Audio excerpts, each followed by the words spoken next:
All right, before we get into today's episode, just a quick reminder, we have two important dates coming up. Momentum Mentorship is our accountability group. Starts September the 15th. We meet twice a month. If you want to come out, just check out a session, send me an email to marshall@marshallstern.net and we'll get you set up. Also, 2 days after that, on September the 17th, we have a very special free 1-hour masterclass, the real reason your business growth feels stalled. And I'm going to teach the 4 shifts so you go from hard and drained to renewed passion and higher profits. All right. Again, the link will be in the show notes here. You can also send me an email and we can get you set up to that. On with the show. Enjoy this episode.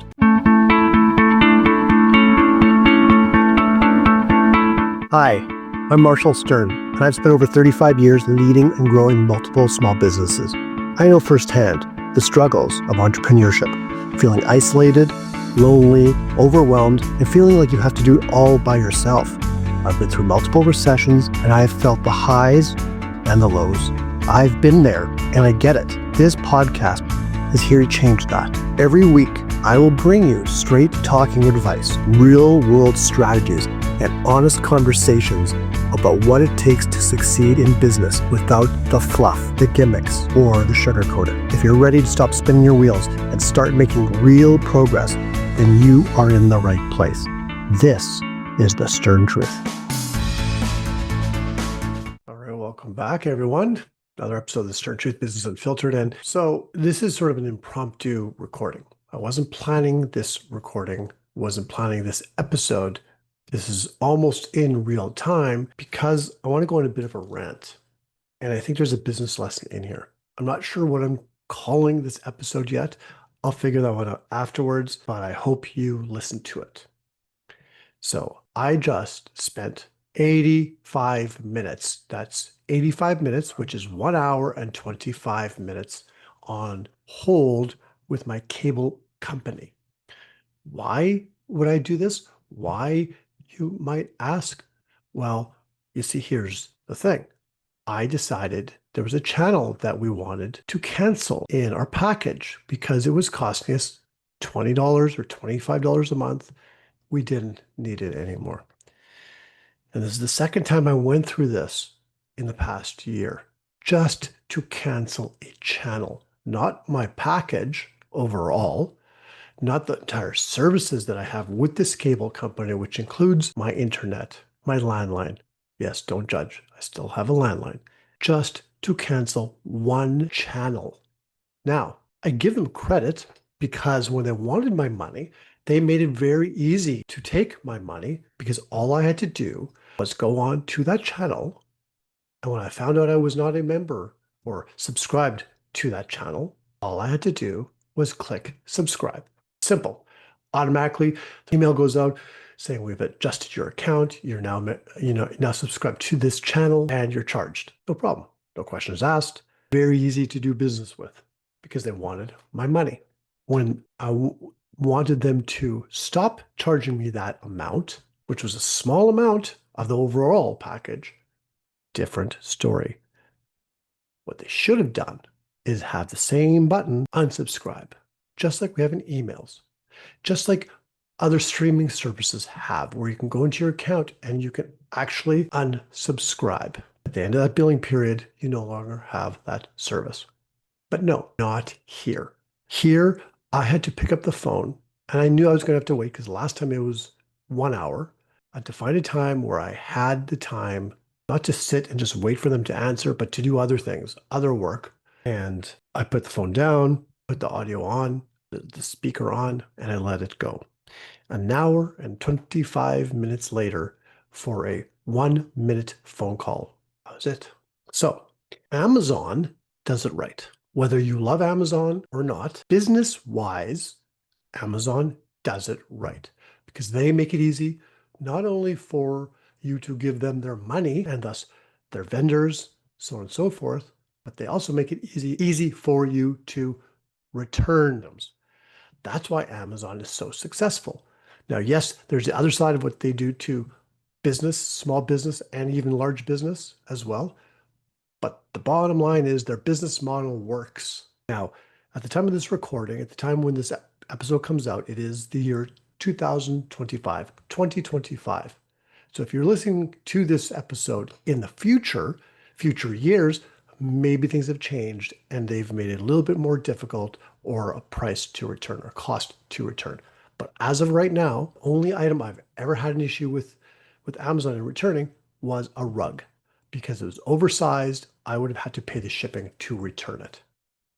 That was it. Usually when you have an incident where something doesn't arrive, you can go into their online chat and it's taken care of. If you have to talk to someone, you can. It does not take an hour or an hour and 25 minutes. Now, there's always the outlier. I get it. But overall, their service is impeccable, and that's why they are doing so well.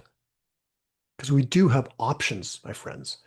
We can go to the store down the street and buy whatever we need to buy, or we can just go tap on our phone, go to Amazon and get what we want. Sometimes it's cheaper, but it's definitely convenience. I'm not suggesting we do that. And if you're a retailer, I get it. It's not good for you. The point I'm trying to make here, my friends, is this. We as business owners need to figure out how we can be there and serve our clients, our customers, like Amazon does. We need to make it easy, not just for them to do business with us by giving us money. And that's important. Don't get me wrong. Some of you may actually not make it that easy. We need to make it easy for them to give us their money. That's called systems and processes. But just as important is the client fulfillment and issues that come up along the way. The cable companies, I don't even think they care. Where I am, there's two options if you want cable, two. And they know because the other cable company, telecommunications company, cable company is constantly promoting and trying to get a competition client, which is who I'm with, to switch. But they know it's a hassle. Your email is going to change, unless, of course, you're with Gmail or Hotmail or Microsoft, whatever. Things will change. You're going to have someone coming in. You're changing the whole platform for your television, for the cable. It's a whole different platform. It's not so easy. We live in a complicated world, a lot of information. Everyone wants a bit of our time. We want things to be simpler. So why can't the cable companies and the phone companies, why can't they just make it easier for us? Even if there's not a lot of competition for them, treat us like we're important. If we want to cancel one part of a service, one channel, change something, why do we have to be online for 1 hour and 25 minutes?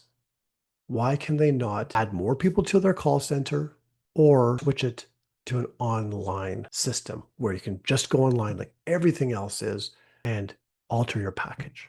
Self-serve. Why? For our business, for your business and my business, that's my question today is why? Why are we doing that? Do you make it easy for your customers, not only to do business with you, but do you make it easy for your customers to cancel with you? Do you make it easy for your customers to want to add on services and to change some of the services or products they have with you? Do you have those systems in place? Do you have those processes in place? And if you don't, I highly encourage you to look at what you need to do in order to implement them, to take action, because your future clients and your existing clients will appreciate it, just like we appreciate the Amazons. And there's lots of companies out there who actually serve their clients like that, and they care. So why do we have to wait an hour and 25 minutes on the phone just to cancel a channel? And I would love to know the stats behind it of how many people actually give up and just keep paying for that channel because it's too much of a hassle. I had tried a few times before and the wait was so long and I just was not prepared for it. I hung up the phone. I could have easily done it again this time, incurred another $20, $25 a month because my time is worth more than $25 an hour. So I multitasked, put the phone aside, and I just went about my daily business, working on my business, being the entrepreneur of my business, while I had the cheesy on hold music on the side. Okay? But the point of this episode is to encourage you to look at your processes, to look at how you make it easy or not easy, maybe a little bit difficult for people to do business with you or to change the business they're doing with you. I would love to hear your stories. I'd love to hear your comments, your feedback to this episode, and maybe one thing that you can do differently from this type of story, because we've all had our phone calls with automated systems. We've all had our phone calls with the cable companies and the phone companies, and it usually doesn't end well. It usually doesn't end well. And worse off, on the training side of this, before I let you go this week, one of the first things they always say to you, and you've been on hold for an hour and a half, one of the first things they say to you is, "How are you doing today?" Loaded question. Quick story. I had internet issues, same company, a week ago. Now, I give them credit.